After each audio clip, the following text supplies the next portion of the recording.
Trois titres dans cette édition d'information sur le site de relogement des personnes handicapées au cinéma d'Akébé. Un appartement occupé par la famille de l'actuel ministre délégué aux Affaires sociales a été vandalisé par ses occupants. Vous aurez les précisions avec Euphrame Biogé-Ezo. L'Institut national de la jeunesse et des sports paralysé depuis ce matin. Les étudiants revendiquent le paiement de leur bourse. Ce sera avec Marielle Ecom. Et nous parlerons, mesdames et messieurs, bonsoir et soyez les bienvenus à cette édition d'information. Le plaisir est pour nous de vous informer. Nous ouvrons ce journal avec le social. C'est une situation déplorable que connaît Alexandre Obian, personne handicapée du site du cinéma à Dakébé, bien que bénéficiaire d'un logement occupé préalablement par l'actuel ministre délégué aux Affaires sociales. Les occupants n'ont pas hésité de vider les lieux. Tout a été détruit, portes et fenêtres emportées. Les précisions avec Euphrame Biogé-Ezo et Fleury à Sironde. La squatterisation du site des personnes handicapées du cinéma d'Akébé par des personnes valides selon certaines langues. Cette meute proviendrait des proches de l'actuel ministre délégué des Affaires sociales qui n'a pas trouvé d'autre issue que de reloger certains membres de sa famille sur un site pourtant exclusivement réservé aux personnes handicapées moteurs. Commis à libérer les lieux après une autre tentative, les occupants n'ont pas trouvé mieux que de tout saccager au passage, murs perforés et nourris de tout type de graffiti, portes et fenêtres cassées, ou bien Alexandre, nouveau locataire des lieux, hérite d'un appartement détruit et vandalisé aux trois quarts. Ce ne serait pas à moins de 200 000 francs qu'il faudrait dépenser là pour remettre, parce que tout a été saccagé, même les murs, vous avez constaté, ont été perforés, cassés. Alors toutes les prises, toute installation électrique, tout a été saccagé. Bon, et la peinture qui va être, je pense, le gros même de l'affaire, parce qu'ils ont mis des impacts d'huile de moteur, alors qui vont effectivement nous casser la tête pour essayer d'avoir des murs capables de prendre encore de la peinture qui dure. L'un des responsables du site et point focal des personnes handicapées du cinéma d'Akébé ne cache pas sa désolation. Le dernier compromis qui avait été conclu était qu'il devait partir le 5. Mais ils ont pris leur temps du 5. Ils ont pris 4 jours pour faire ce travail que vous avez vu là. Bref, je pense que nous, en tant que responsables, moi j'avais demandé à ce que les gens gardent leur calme, que le plus important était qu'ils puissent libérer et que les clés soient remises. C'est ce qui a été fait. Donc, comme je vous disais, c'est un sentiment de regret. Mais bon, que voulez-vous? Ça montre bien l'état d'esprit des uns et des autres. Hein. Et ça me fait d'autant plus mal que c'est lui qui est resté derrière tout ça. C'est notre frère qui est aujourd'hui ministre délégué aux Affaires sociales, qui est derrière tout ça, qui a créé cette situation-là. Et je pense qu'il aurait demandé à sa belle famille de ne pas faire ce qu'ils ont fait là, il ne l'aurait pas fait. Donc je suppose qu'il a laissé tout faire. Bon, il sait quel objectif atteindre derrière. Moi, personnellement, comme je vous ai dit, je suis déçu. Je suis complètement déçu. Mais le plus important, c'est que ça a été libéré. On va maintenant voir comment réfectionner l'appartement, comment arranger tout ça là. C'est vrai, ça va coûter de l'argent, on va voir, on va se débrouiller. Mais on a évité, même jusqu'au dernier moment, il y a eu des provocations, il y a des injures et tout. On n'a plus voulu s'en tenir à ça. Ce comportement honteux reflète bien l'animosité qui est véhiculée au sein de certaines administrations par des cadres qui sont censés faire respecter la loi. N'oublions pas que toute destruction du patrimoine de l'État est passible des amendes. La réaction du ministère des Affaires sociales est très attendue. Je vous l'annonçais en titre, grogne à l'Institut national de la jeunesse et des sports ce matin. Un mouvement d'humeur dû à plusieurs revendications non résolues jusqu'à ce jour. Au nombre de celles-ci, le non-paiement des bourses alors que l'on s'achemine progressivement vers la fin des cours dans cet établissement du supérieur. Les précisions avec Marielle Ecom et Mosconi Ngonba. Des mouvements qui n'ont visiblement rien à voir avec ceux appris dans cet institut qui prépare au métier du sport. Ces étudiants de l'Institut national de la jeunesse et des sports sont en colère car depuis des mois, ils n'ont pas perçu leur bourse, nonobstant les autres points de revendication, toujours en attente de trouver satisfaction.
Ces étudiants ne sont pas à leur première sortie du genre au cours de cette année. Récemment, au mois d'avril dernier, ils ont dû suspendre une grève qui aura duré 2 mois.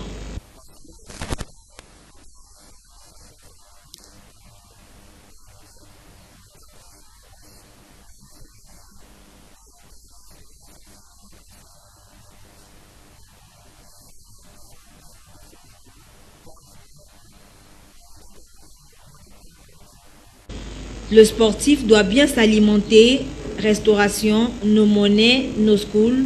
Voici quelques-uns des messages brandis par ces étudiants, presque réduits à la mendicité au regard de ces conditions. Rien à voir avec ceux qui précèdent. La dynamique unitaire par le canal de son directoire poursuit sa campagne de dénigrement sur les nouvelles mesures gouvernementales, lesquelles précarisent l'agent public. Ce matin, à Libreville, les administrations des affaires sociales et bien d'autres appuient l'action de la DUI. Les précisions avec Euphrem Bioguedzo et Régis Comba. Les réformes actuelles telles qu'engagées par le gouvernement, lesquelles visent non seulement à baisser les salaires des agents publics, mais également à réduire le train de vie de l'État, engendrent au fil du temps des contestations. C'est le cas des agents publics qui se sont une fois de plus mobilisés ce jour en vue de faire ombrage à cette décision qui, sans nul doute, va de nouveau précariser l'agent public qui jusque-là n'est pas bien loti, en prélude à la grande rencontre que compte mener Dynamique unitaire dans moins de 72 heures. Et je crois que Omar Bongo avait tout fait pour éviter cela, puisqu'on a connu des crises à son époque, mais il n'avait jamais osé réduire les salaires des agents publics. Ali Bongo a décidé, puisque c'est lui le président du Conseil des ministres, il a décidé de réduire les salaires des agents publics. Et nous ne pouvons pas l'accepter dans la mesure où il y a des poches, il y a des niches financières qui existent. Là où nous sommes, le bâtiment dans lequel nous sommes aujourd'hui, où nous faisons l'AG, c'est un bâtiment privé, c'est un ministère qui loue ça. Est-ce qu'on peut savoir combien l'État paye le loyer ici et à qui l'État paye ce loyer? Et ces bâtiments, il y a des dizaines, pour ne pas dire des centaines dans notre pays. Donc, le gouvernement y gagnerait à supprimer d'abord les baux administratifs. Comment peut-on comprendre qu'avec l'embellie que nous avons connue entre 2009 et 2015, aucun bâtiment administratif n'a été construit? Nous sommes, l'administration gabonaise est en location. Donc, tous ces aspects-là, nous pensons que s'ils réfléchissent bien, ils savent où ils peuvent trouver l'économie de 68,72 milliards au lieu de prendre ça chez les anciens publics qui souffrent déjà de la cherté de la vie. S'agissant des États africains dont la cherté de la vie inquiète des consommateurs, le Gabon qui précédemment occupait la 7e place se trouve propulsé à la 3e place. Nous avons les augmentations de carburant, des taxes, des prix. Nous les supportons déjà dans nos salaires. Nous ne pouvons pas accepter de supporter davantage en nous diminuons directement nos revenus. Nous l'acceptons. En quelques mots, le Sinatras et d'autres entités syndicales membres de Dynamique Unitaire appuient fermement la position de Jean-Rémy Yamin, qui est d'ailleurs celle des agents. Qu'on use également d'autres actions que nos textes et la Constitution prévoient pour la revendication. Et c'est ce que nous allons maintenant essayer. Donc c'est ça l'objet de notre rencontre ce matin. C'est vrai, il y a des syndicalistes qui sont sur le terrain envoyés par les membres du gouvernement pour amener les travailleurs à accepter ces mesures iniques. Dès ce mois de juillet, le gouvernement annonce la mise sur banc de caisse de tous les agents publics. En éducation, c'est plus de 30 000 lycéens repartis à travers le territoire national qui prennent part aux tests écrits et oraux pour décrocher le précieux sésame du baccalauréat qui leur ouvrira les portes de l'enseignement supérieur. Au lycée Charles Méphane, principal centre de Lambaréné, les épreuves se déroulent bien. Des précisions avec notre envoyé spécial, Marie Lecom.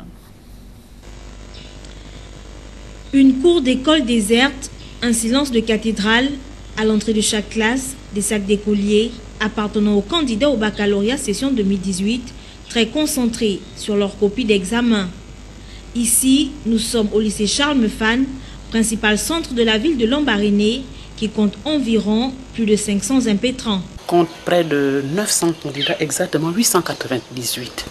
Donc répartis dans toutes les séries, c'est-à-dire qu'en A1, nous avons 405 candidats, en A2, ils sont 13, en B, 374, en C, 31 et en D, 75. Les consignes sont quasiment les mêmes. À chaque année, l'usage des téléphones portables est prohibé. C'est un examen classique, ce sont les mêmes consignes. Pas de téléphone, pas de cartable, parce que c'est souvent par ces moyens-là que les élèves essayent de tricher. Donc pour limiter au maximum la fraude, nous invitons donc les candidats à ne pas porter sur eux des téléphones portables, des cartables. Ils emportent avec eux seulement leurs trousses. Le secrétariat, chargé entre autres de préparer les salles, de distribuer les feuilles de composition, d'enregistrer les absences, veille au bon déroulement des épreuves. Je peux utiliser une image. Le secrétariat, c'est à peu près le boulanger. Tout simplement, tu prépares le pain et il livre. Voilà, on apprête les copies, les brouillons, on donne les sujets dans les salles, on assure la surveillance pour que tout se passe normalement. Et après, on anonyme les copies, on les apprête, on les met à la disposition des correcteurs.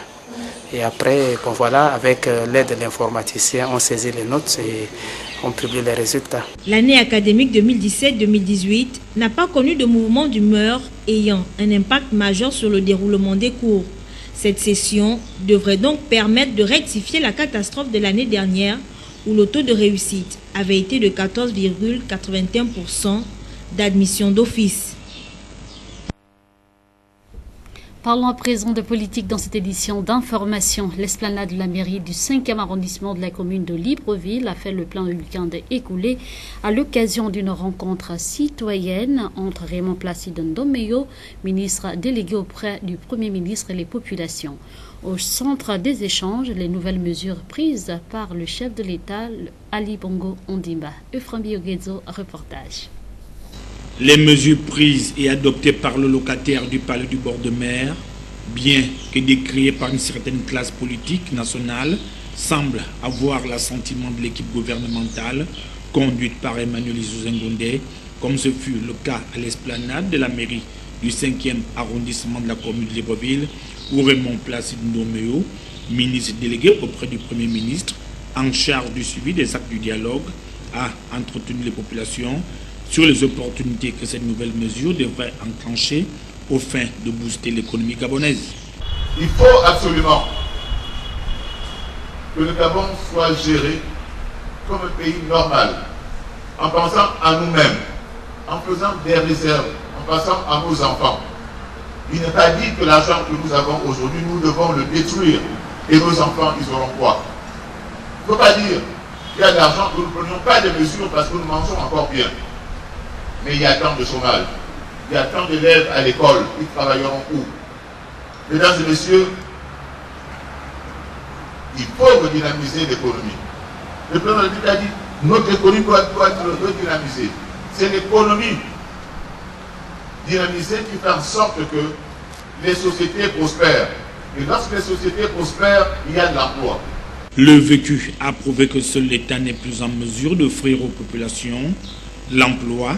Cela passe par une gestion rigoureuse des finances publiques, laquelle exige une maîtrise en soi de nos ressources et recettes.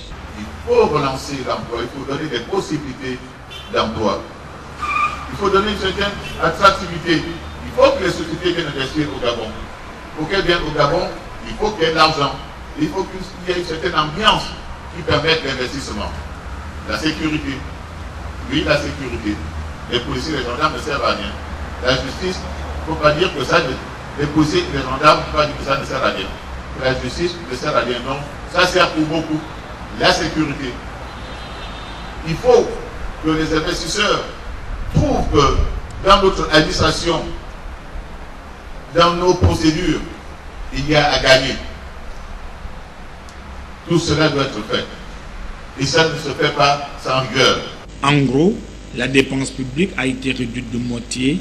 Les mesures de redressement qui devraient permettre à l'État de procéder à des grosses entrées financières de l'ordre de 140 milliards de francs CFA l'année.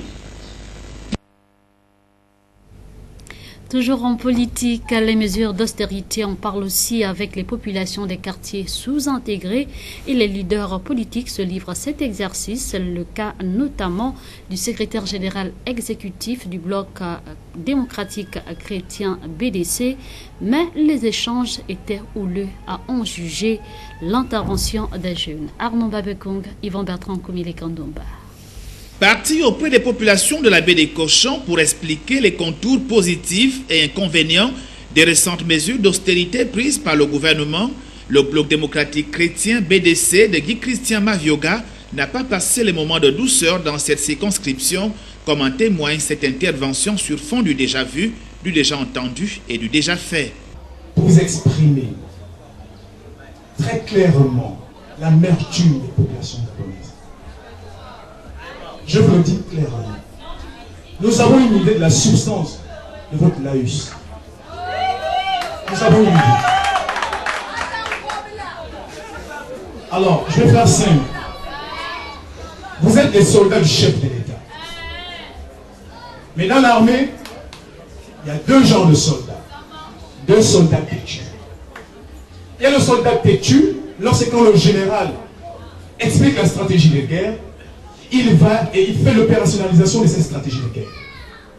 Et il y a un autre soldat têtu qui, lorsqu'il est sur le terrain, il explique la stratégie de guerre que le général leur a donnée. Dans de telles conditions, aucune guerre ne gagne. Suivez mon regard.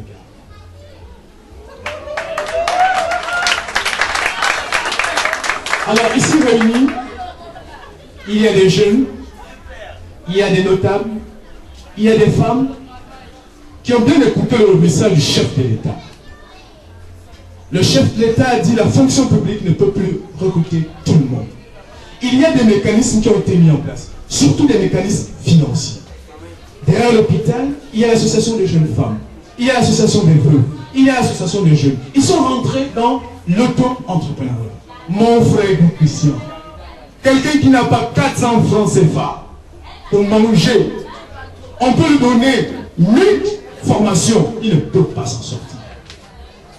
Et comme je vous sais, homme de Dieu, vous et moi, nous savons et nous avons en esprit que la parole révélée est acceptée ici et maintenant est l'élément déclencheur de tout miracle et même les miracles imaginés. J'espère que vous, et maintenant, et votre présence, vous êtes un homme. Écoutez le chef de l'État. Prenez les doléances de ces populations et mettez dans les oreilles du chef de l'État.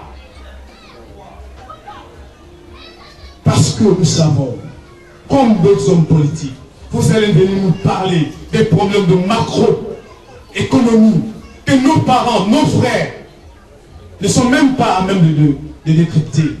Que même certains universitaires ne sont même pas même à décrypter. Aujourd'hui, les populations sont dans la précarité la plus extrême. Trêve de discours. Passons aux exemples. Notre miracle est celui de voir cette population accéder à ces mécanismes de financement. Nous n'accédons pas, monsieur Najega. Nous nous battons chaque jour que Dieu fait pour que nous accédions à ces mécanismes. Mais rien. Nous avons reçu la première dame dans ce quartier. Rien n'a été fait. Que sais-je? Nous avons même le secrétaire général adjoint du Parti démocratique gabonais dans ce quartier. Rien du tout. En réponse à cette intervention très substantielle, le secrétaire général exécutif du BDC a soulevé l'absence de lumière autour du chef de l'État pour ainsi dénoncer le comportement économique, politique et social très réprimable de ses collaborateurs qui l'auraient plombé. Il a à cet effet invité le chef de l'État à être plus regardant et au reste des compatriotes à lui apporter de la lumière. Le secrétaire général exécutif du BDC a exhorté le chef de l'État à prôner puis à mettre en œuvre une politique économique exclusivement profitable aux Gabonais et Gabonaises. Nous l'écoutons au micro d'Arnaud Babekoum face à la caméra d'Yvan Bertrand Koumile Kandomba. Quand nous sommes au pouvoir dans une nation, notre objectif, c'est de faire le bonheur des Gabonais d'abord. Ce n'est pas de faire le bonheur des expatriés. Être au pouvoir, c'est se préoccuper du Gabon, d'une part, et de se préoccuper des Gabonais, d'autre part. On ne se préoccupe pas d'abord des expatriés, des étrangers. On est au pouvoir pour les Gabonais. On n'est pas contre les étrangers, bien au contraire. Les étrangers doivent obéir à nos lois, mais les étrangers ne doivent pas nous écraser dans notre propre pays. Ils ne doivent pas nous écraser dans notre propre pays. Et quand les étrangers nous écrasent dans notre propre pays, c'est tout simplement de la malédiction.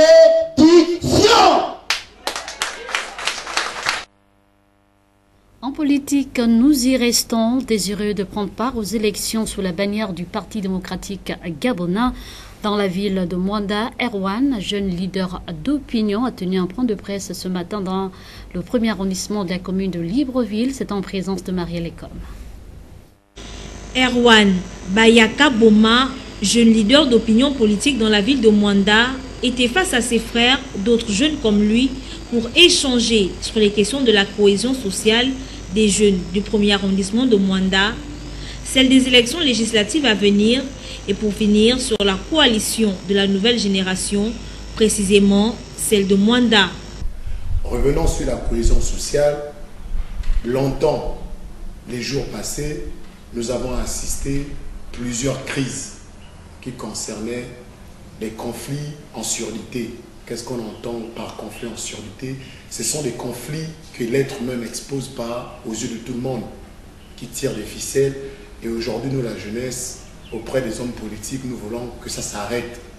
Avancer pour mieux prospérer dans une nation, nous devons faire fédérer toutes les forces vives de la nation.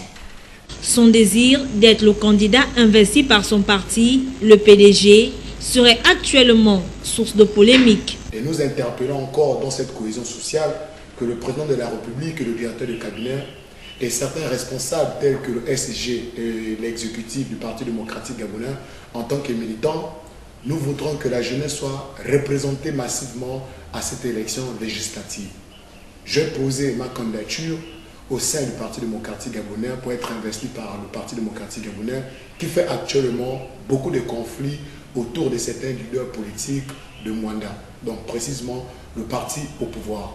Je suis un jeune militant, c'est vrai, mais je rentre dans le Parti démocratique gabonais, je suis dans le Parti démocratique gabonais pour être investi par le Parti démocratique gabonais. Et aujourd'hui, ça crée une instabilité au sein de la jeunesse. Donc, par ma voix, la jeunesse exprime de me porter haut et fort pour soutenir les couleurs du Parti démocratique gabonais à l'élection législative de 2018.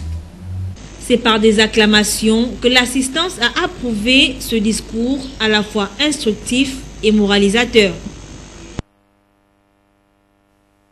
De la politique à la religion, tout juste un pas, enseigner, outiller et équiper les fidèles du Centre mondial Shekinah est le but visé par le révérend docteur Louis Mbadinga et la prophétesse Chantal Sarambadinga lors de cultes dominicaux à Libreville et à Ovendo. Les grandes destructions se poursuivent dans leur 4e phase. Reportage. Il est important pour nous de comprendre que Dieu crée souvent des opportunités pour nous permettre d'avancer. Dieu crée des opportunités pour permettre à notre vie de changer et de prendre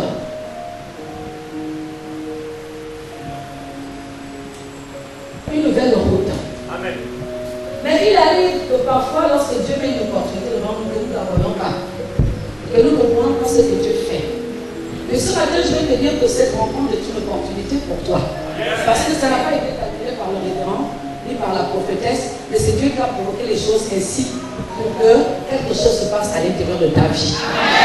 Saisir les opportunités qui nous sont offertes par Dieu afin de sortir du tunnel dans lequel les enfants de Dieu ont été embrigadés, tel que le monde de la sorcellerie, est le message véhiculé par la prophétesse Chantal Sarambadinga au Centre mondial Shekinah, église locale de Libreville. Pour sa part, le révérend docteur Limbadinga a amené le peuple de Dieu à se défaire de la captivité maléfique familiale. Cette semaine, il s'est agi principalement pour nous d'introduire ce que nous avons appelé les grandes destructions dans leur phase 4.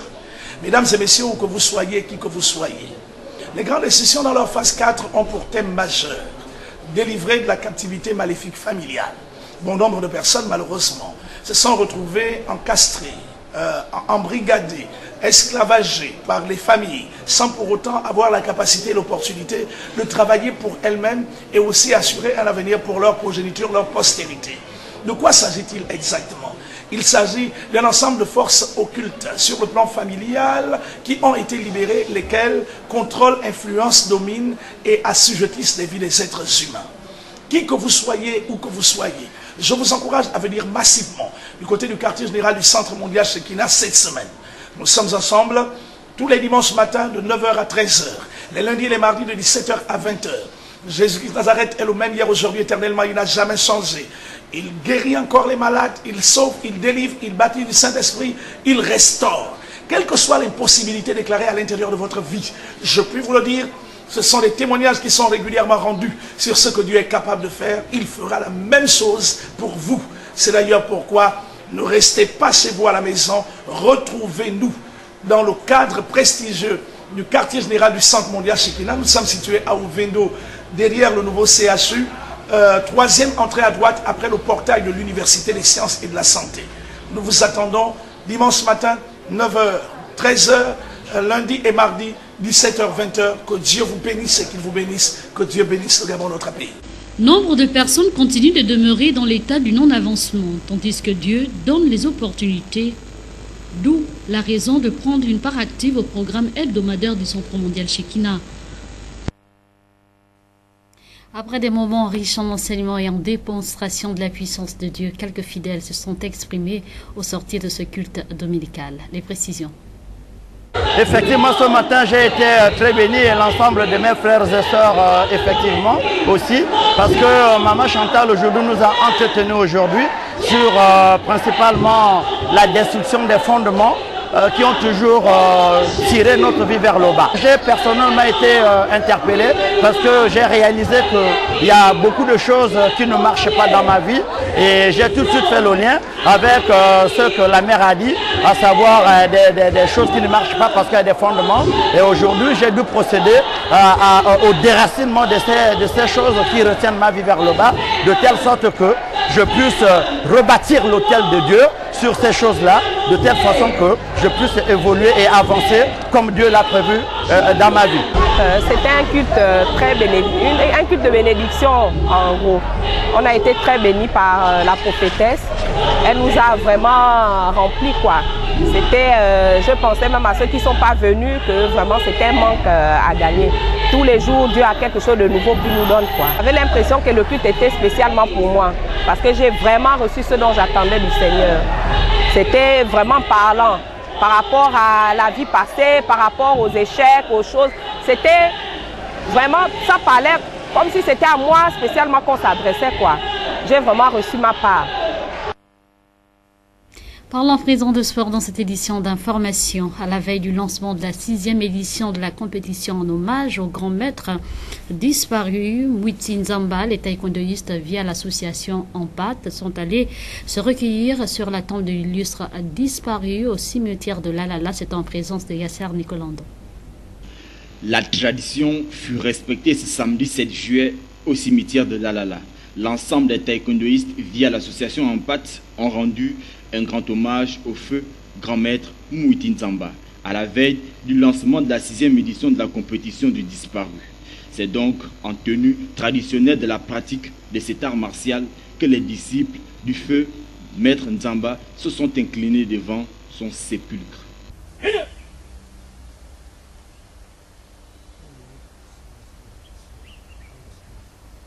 Le message porté ici par les cadres était d'être en phase avec l'esprit martial.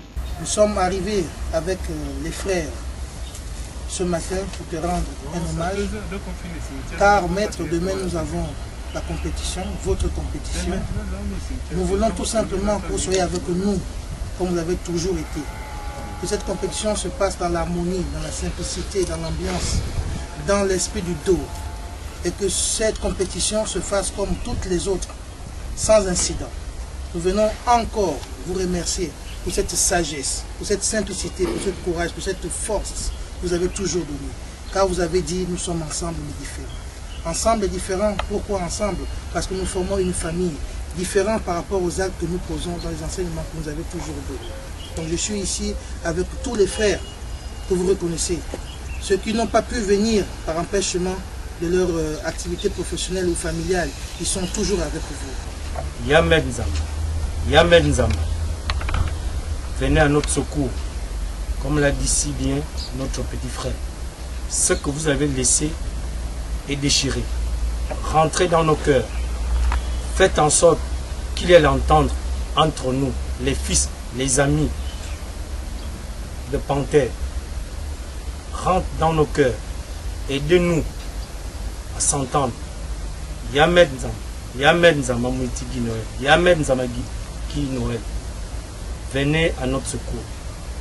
Fin du cérémonial au cimetière, l'heure était désormais aux différents clubs en lice de passer à la balance. Une étape qui a mis fin à cette journée riche en émotions.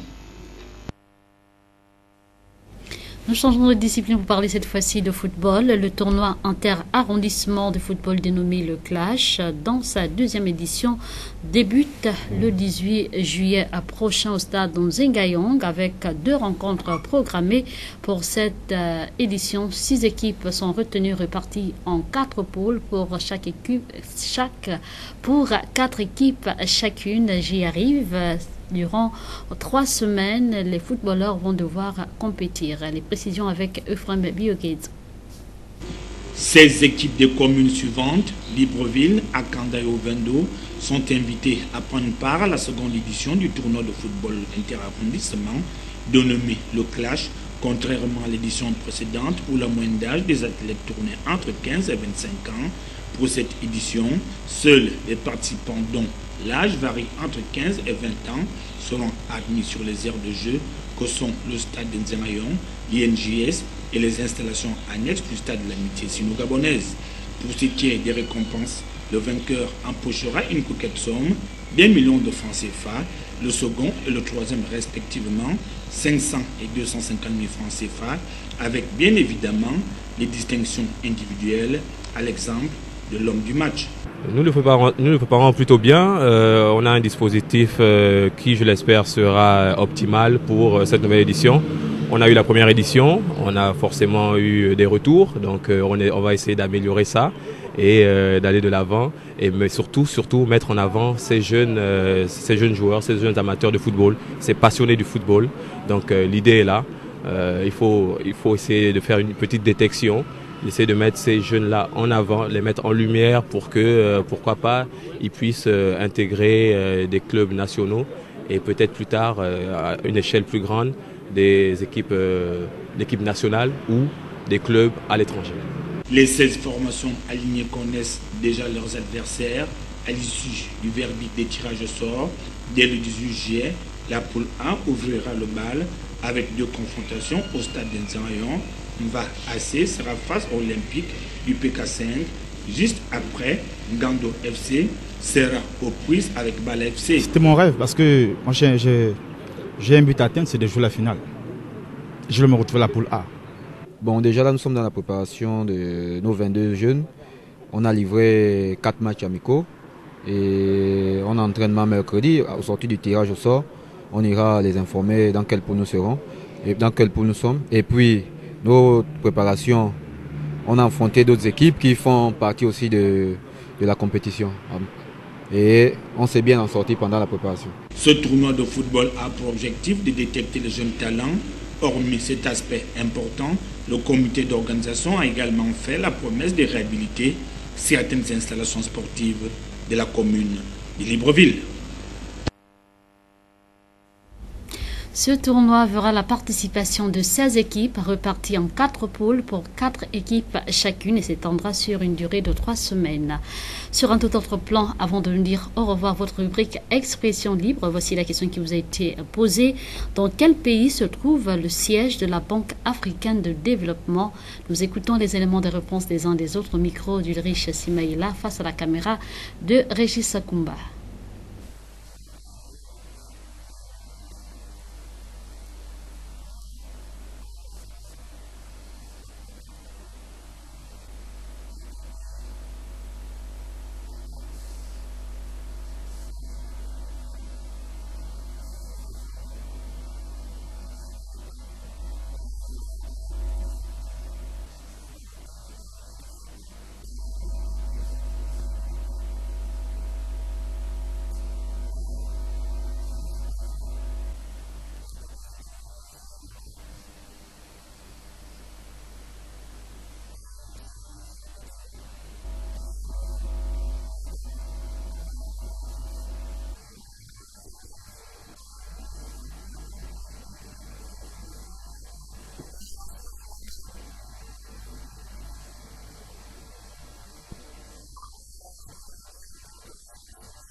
Pour ceux qui l'ignorent encore, le siège de la Banque africaine de développement BAD se trouve en Côte d'Ivoire. C'est sur cette note que se referme cette édition d'information réalisée de main de maître par David Mitola. Le plaisir sera pour moi de vous retrouver demain à la même heure. D'ici là, portez-vous bien et bonne nuit chez vous.